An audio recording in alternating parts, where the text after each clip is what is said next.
keď sme to tu začínali, tak vlastne my sme boli úplne mladí fagani, ktorí sme steli niečo, zažiť nejaké dobrodružstvo, hej.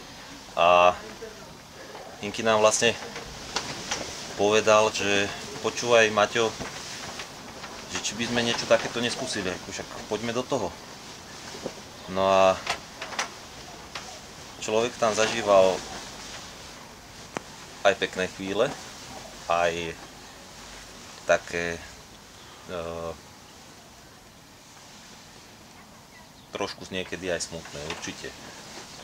To je všade, niekedy je pekné počasie, niekedy je horšie, ale proste ten deň stále je a tým scoutom si stále. Jednoducho musíš to v sebe cítiť. Musí ťa to ťahať, lákať a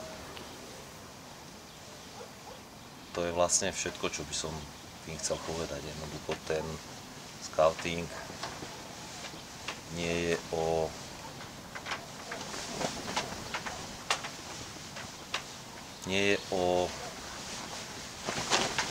aby som použil to správne slovo.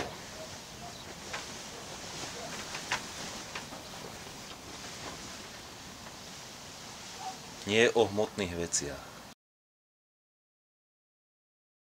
Ono to všetko riadil niekto, kto je nad nami. A tie ťažké bremená nám dával nabok. My sme išli len tou strednou cestou. Prestav. Scoutom si celý život, pokiaľ splníš sľub a zložíš ho.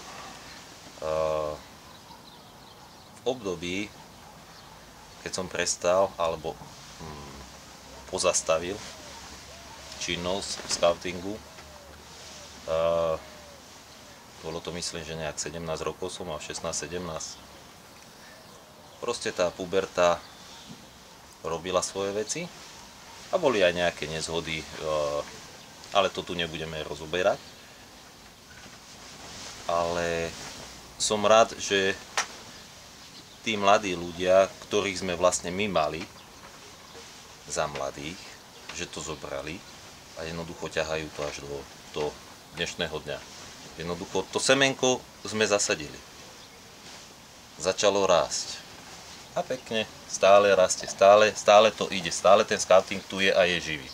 A to je dobré. Ja tiež vidím teraz, mám svoje deti a dúfam, že budú chcieť chodiť na ten scouting, lebo tí ľudia, čo sú tu,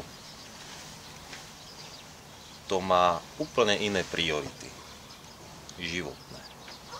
To je vidieť na vás všetkých, že sú takí racionálni, rozumní, inteligentní, proste dokážu sa tešiť z maličkosti.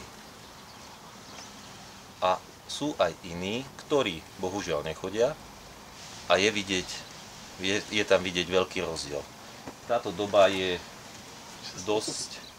dosť zlá kvôli tomu, že názory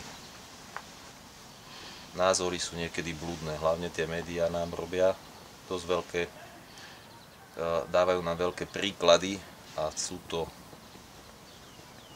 poburujúce, nesprávne výrazy a príklady, ale sú tu aj horšie veci a to sú drogy.